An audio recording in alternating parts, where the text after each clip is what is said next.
if everybody had ample time to read them, and you're okay with them, we can certainly approve them.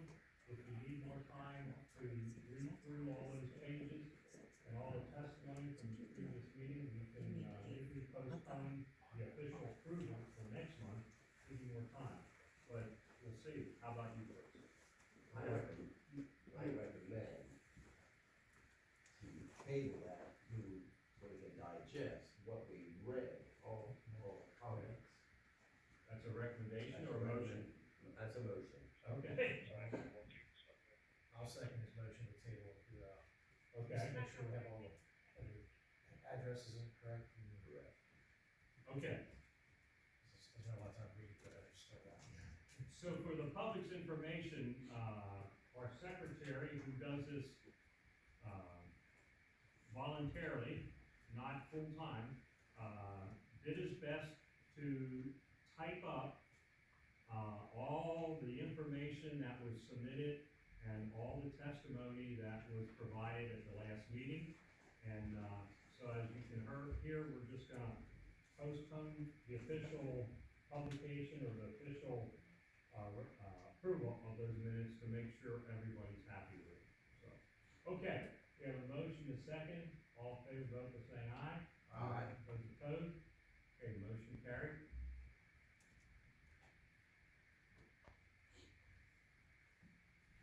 Okay, public comment. There is a new policy that we were provided. Obviously, it was back there, with the agenda. Trust everybody got a copy. That being said, we'll proceed with the, public comment request period. We'd like to stick to the recommendations, 5 minutes per person or 30 minutes total. So, I would ask that you would be conscientious of each other, and the time that you take, because if you think about it, it's only 6 people. We'd also like you to sign in as, first of all, is there people that want to make public comment tonight? I will be. Okay, sign in, please. No other person wants to make public comment. I may change my mind by the time he's done. You have to sign in? I can before he's done. Okay.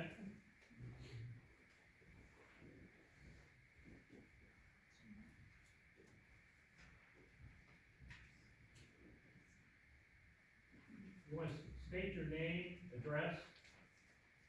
James Zander, 830 Bremer Road, Dover, PA. First question. I noticed that the policy is here, no Q&A.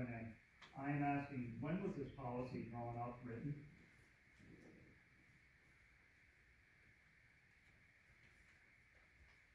I'm not sure myself, James.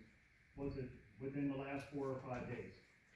I think it was being worked on as recommendations from the state even. That's all I know. Okay. I'm gonna read something, try and keep this concise. As previously conveyed before my fellow Conewago Township residents, my ongoing goal is to learn more about the roles of who does what in our township, how it affects us, and hopefully provide an avenue for the public to join me for this journey. I understand a very small minority make it out to these meetings, and I'm now getting involved. And if I can help others who may not be able to get out to these meetings to see and understand transparency and learn, all the more power to all of us. To provide context for what I will be soon speaking about, I was busy with my duties at work last Wednesday when I received a phone call from someone on behalf of the township. My mind was still on job duties focus when I took that phone call. I don't fully recall who I spoke to, but I believe it may have been Daryl. If that person that spoke to me last Wednesday is here tonight or known of, would you please recognize yourself? Thank you. Daryl has said so. How would you like to be referred to? Is it first name, last name? I just want to show respect. Well, I think most times they simply refer to the chairman as chairman. Thank you. You've got 3 minutes. Last supervisor meeting, I publicly asked what was the minimum needed lead time to request agenda item additions for a next upcoming township meeting. I was instructed the Thursday before the meeting would suffice. When that information, I emailed my 3 separate agenda item addition requests approximately 8:30 last week in the morning, which was indeed 1 day earlier than what we were told. I want to make sure that my contextual premise is clear to all who are listening. It was a mutually respectful call between me and the chairperson with no notice mentioned. It was clearly conveyed to me that the phone call was a courtesy call to me that was not even required to take place. It was clearly framed as if an act of benevolence from him, and that the phone call was in response to me asking for my 3 additional agenda item things to be added to the. I clearly conveyed that I had many more than just 3 questions to ask, and that was why I made my agenda item addition request. Here clearly conveyed more than once that his preference was to keep the meeting shorter. I informed him that with my long days at hand, I had no chance of being able to currently know what just 3 questions I might have, let alone the fact that 3 questions was quite contrary to my intended agenda item request. I informed him that I could try to better figure something out, maybe on Sunday, but it would not be an easy ask of me, and time would tell. Let there be no mistaking, my conveyance was clear. He knew I had more than 3 questions to be addressed, and he was well aware of it. Those 3 agenda item requests were Conewago Municipality related civics Q&A, Freedom Square related questions, and consideration of farmland to industrial and related as such. We had a clear conversation on how it was my intention to ask questions of the Planning Commission as to be able to provide a conduit on how the commission works, their responsibilities, etc. So Conewago Township residents could have a much better understanding of things. He more than twice conveyed that the township follows pre-existing statutes, what to search under on the internet, and that anyone, including me, could go and research to find them out. I more than twice conveyed the simple reality at hand. I told him the truth. Mankind's inherently lazy, that includes me. I don't expect Conewago Township residents to go and look up statutes to try and figure out when we could ask a couple simple questions. That is why I repeatedly informed of him that I was why I preferred prepare and ask hopefully simple to answer questions. And he was still telling me that the question, leaning towards what questions might he want to ask, which is why I wonder when this policy was written suddenly. All you can see, as you all can see, the agenda item requests were denied to me, and in essence to all of you. First one was just about civics, so we could learn a little bit more. Denied. It didn't make the agenda, and I asked in time for it to be added. Second item, Freedom Square related questions. I am now aware that many more residents than just me have questions about what took place with the Planning Commission on this project. My goal was to ask questions tonight to help attain answers for both me and you all, the public. That agenda item request was denied. My third and last was consideration of farmland changed to industrial and related to such. This was based on the same premise as the previous agenda item addition. My goal was to ask questions tonight to help attain answers for both me and the rest of you, the public. That agenda item was also denied. To attempt to allow his preference for this meeting to remain shorter, which he conveyed in that phone call more than once, I will end my speaking time with this. I plan to request those 3 agenda item requests for next month. I will be here with my questions. I don't believe this was written before because Mr. Hall was asking me what questions I wanted to ask. Now we have a policy that says no Q&A. Where I come from, that stinks of lack of transparency. I will be asking questions, and I will be speaking here until I hopefully get some answers for the public, because as far as I'm concerned, this was their way of shielding from having to answer questions to the public. I am done. Thank you. I'd like to make comment on Mr. Zander's phone conversation description. Yes, we had the phone conversation, and my call to him was to basically clarify what he means by those 3 requests. I don't understand it yet. So, he and I agreed we would talk again and be more clear of what his questions are. And I also told him and still believe that some of the, agenda items may not be best on our agenda, but on the supervisor's agenda, especially Freedom Square. The Freedom Square is off our table, it's, supervisors, so, fine.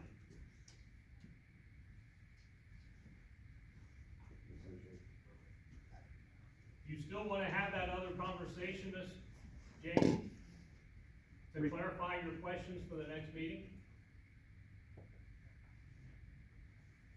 To clarify, are you saying I must have all questions submitted in advance to you before I'm allowed to ask them? Well, And then they will only be approved? I'm not saying that at all. What I'm saying is, Conewago Municipality Civics and Related Q&A.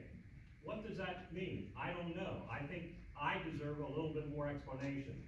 Freedom Square related questions. What does that mean? Are you talking about where is it? When did it start? What did we do? You know, I don't know. But I mean, I think there should be some clarifications what you want to be answered on the agenda. If And Pennsylvania, last but not least, I'm speaking now, sir. yes, sir. Consideration of farmland change to industrial zoning and related to such. That's unclear to me. I don't know what you mean. So, you know, I called you to look for clarification and maybe add something to these questions so that they would make sense to me and the rest of the board. Do you still wanna have another conversation? I am open, but I'm going to say this in response. If Pennsylvania was not a party state where you had to have consent and I had to have consent that a phone call be recorded, I would be recording that phone call right now and let the public decide on what you just claimed. Okay. Any other names on the list? Yes, sir. Betsy Lepo, second.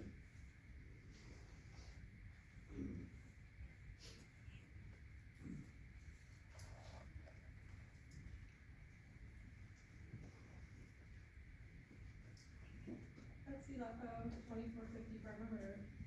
I attended the last planning. Christie? Betsy. Betsy. Betsy, I'm sorry, that's, and it's Lepo. What was the address again, please? 2450 Bremer Road. And I attended the last meeting where one of the topics on the agenda was related to the, zoning for the AI, center development. And I think that's probably what the referral to the farmland zoning changing to industrial. I understand it's the overlay, but I think that's probably what James is referring to. I just wanted to, I asked some questions last time. I see there appears to be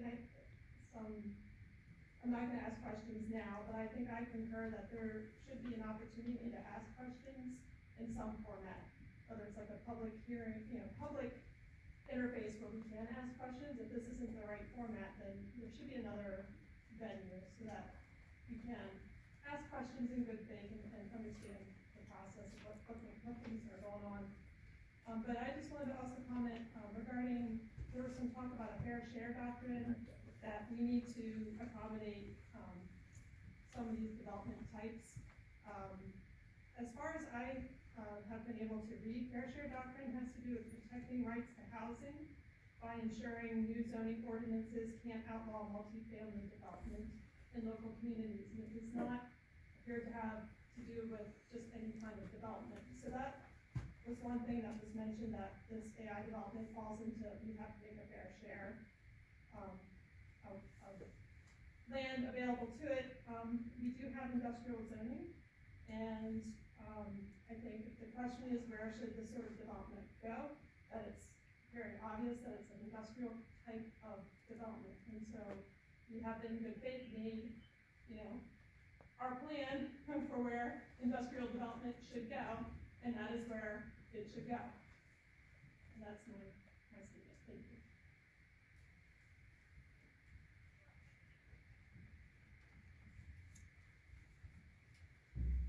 Who's next on the list, please? It'd be me. That's okay.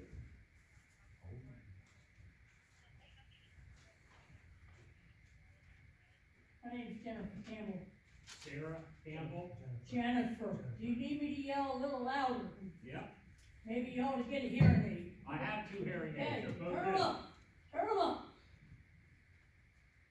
And your I'm address, assuming- please, your address, please? Yep, address is 1480 Conewago Creek Road. That's Manchester, PA, 17345. So am I gathering, am I understanding right, where this is just for comments? No answering, no questions, no et cetera? Is that my understanding? So, what is a township meeting for then? If you can't actually ask a question to your, I guess, officers up there, and you can't answer our questions, what in God's name are you all for? What do you do for us? My point of it is, you guys are trying to rezone Rex Ross's property and the one over in Dover, because you all know that you can't build on farmland, agriculture. You can't put an AI building there, but you could have put the solar fields. So in essence, since you can't build on agriculture, now you want to go after zoning. Where is that right? When, for one, the property, low-level plains, is too low. You can't even get cars in there if it rains. You can't get in from one end to the other. Our basements flood already. And you expect to get an AI building in there with trucks? I used to own my own triaxle dump truck. I know what it's like to get a truck in and out for construction on low level. They will sink. I even paved Bowers Bridge Road when the state reclaimed it. I don't understand where the concept it is where we must bow down to these farmers, because for God only knows, these stupid AI buildings and Microsoft and all them want to pay buku money to them, so now they just want to sell. And there's no reason to, because some of these properties, you can't get to them. But you guys are waiting, because I know damn well your pockets, or at least some of them, are gonna get lined from these people. And it ain't right. So I'm assuming none of my questions are gonna get answers tonight, are they? Because I'm gonna keep coming here every goddamn time there's a meeting. I will be here. And I'm gonna keep asking the same ridiculous questions, and I'm gonna want answers. And I know damn well I'm not the only one who wants answers. And everyone in this room, everyone else that's in this township, they want answers. And you all sit there dumbfounded when we ask, and you can't actually stand up for us, but yet you're supposed to. Where's that right? Like I said, there you go, sitting there dumbfounded with no answers. I'm done. Like I said, though, you will keep hearing from us. All of us. We may lose, but it's gonna be rough when we do.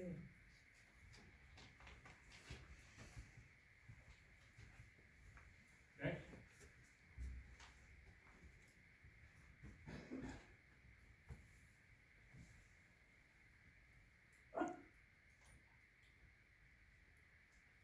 I am running for supervisor, Loretta. I don't know why you needed to say that over here. We're running against you in 2 years. Jamie Lagana, 535 East Butter Road.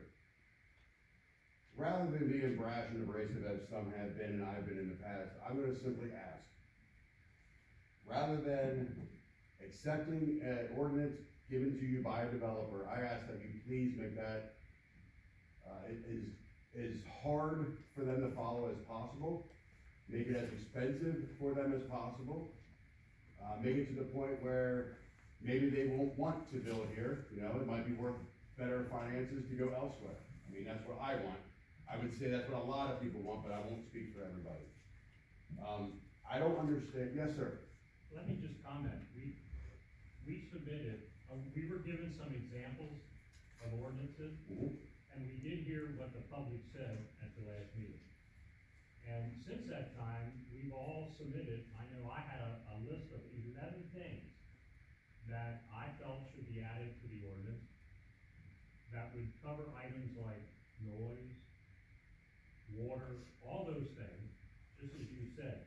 So, give us a little time. to I understand that, that's We're why I'm working going on the route that I'm going, as opposed to beating your head on the wall. it. Yeah, okay.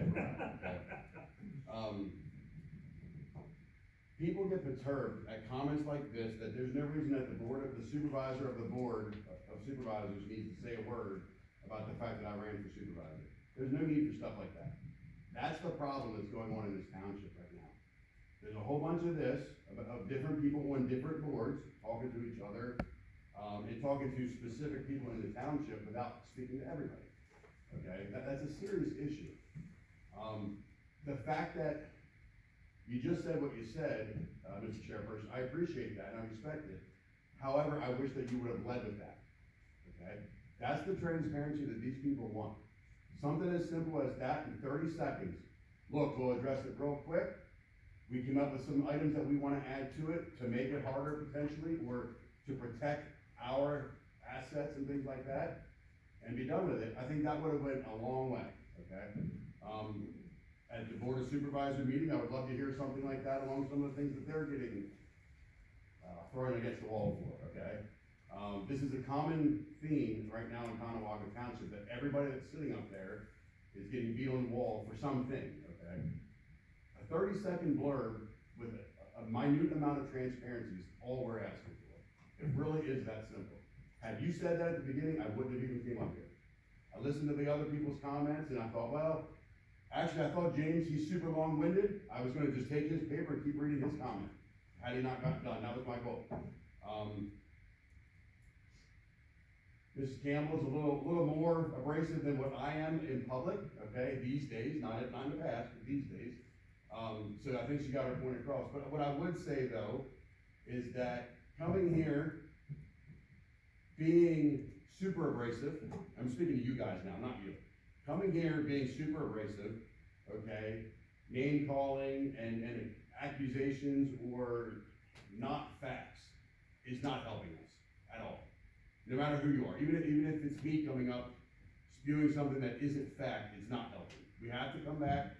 Every time you come here to this meeting, if you wanna speak, make sure it's facts, make sure it's to the point, make sure that we're getting our point across and we're being respectful, because ultimately, they don't have to do anything we want them to do. Yes, we can vote them out and get rid of them, but they don't have to do anything we want them to do. We need to understand that and remember that. And when this all began, I didn't think that through quite too much. No, I wanted to come up and beat you guys up too, and I thought, well, I'm one, and they're, how many, you know? Sometimes there's 6, sometimes there's whatever. But we gotta remember that as people of the township, okay? But I would say that those roads are terrible, and you guys should have been on top of that. I'm sorry. Thank you for your time. Have a good evening. Is there anybody else on the list? You don't need to speak. Jamie? I'm sorry. Is there anybody else on the list? No, sir, I'm the last one listed. Okay, thank you.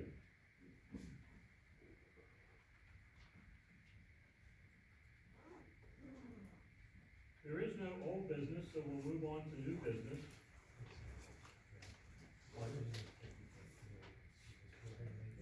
Yeah. We've sent in, our comments on the issues. We have not received any kind of draft, ordinance from anybody. The supervisors have entertained a new lawyer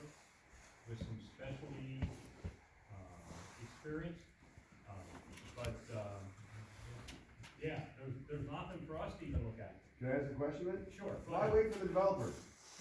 Why wait for the developer? Create your own ordinance now without them. You don't need That's that. what we're We're doing. trying to work on, but we don't have an official draft to present to the Yeah, public. that's what this That's lawyer is supposed to be doing, is, you know.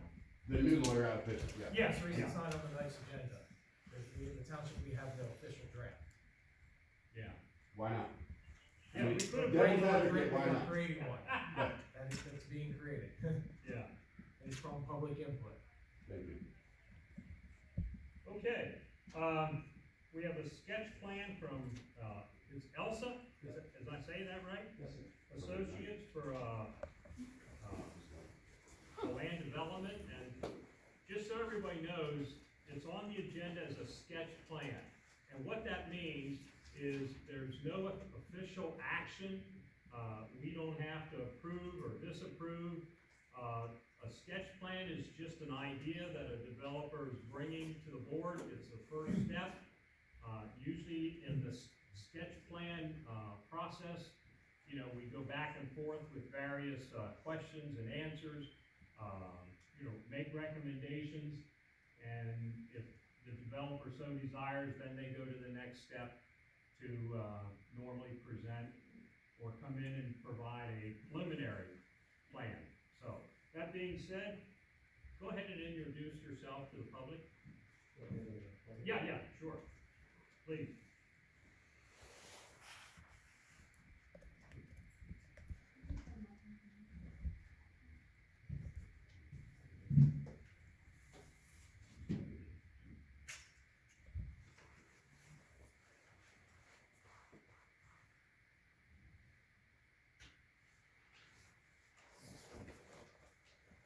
Good evening, my name is Michael Bruce, I'm the Elsa Associates, professional civil engineer, been licensed in Pennsylvania for over a decade.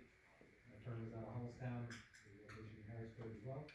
I don't know if my client made it in yet, with the roads, Prosper Development is the developer, and then we should be here, maybe here.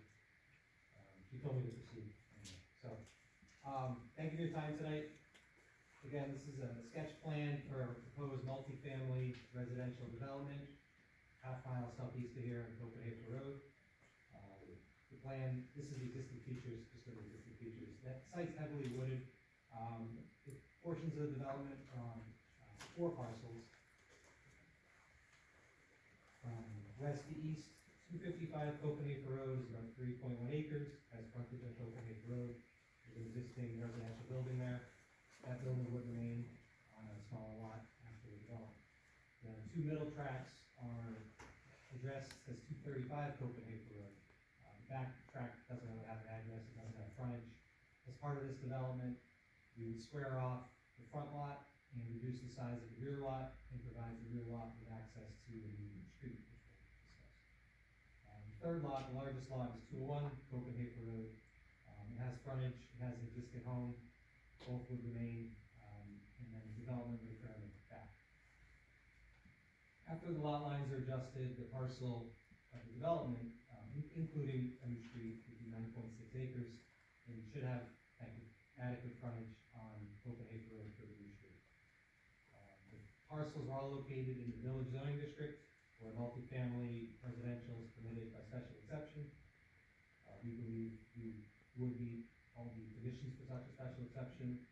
Those include distance between buildings, public water and sewer, 40 feet between multifamily buildings, density, this plan shows 7.98 units per acre, is allowable. We would be looking for feedback on what constitutes a rear lot line versus a side lot line. The setbacks are different between rear and side. We'll discuss it in the future. This is the second version of the plan. The first version, we believe, was pretty much by right, really any need for waivers or variances, any sort of special conditions. It just had a longer cul-de-sac, a longer public street.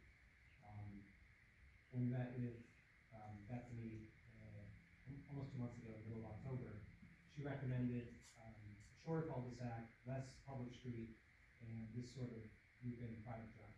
That was our impression after everything. So there's 3 buildings on the public road, and there's 7 buildings on the private drive. So less bound for the township.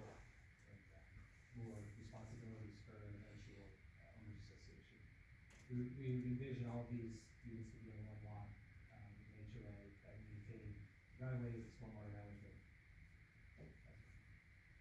So, that's it in a nutshell.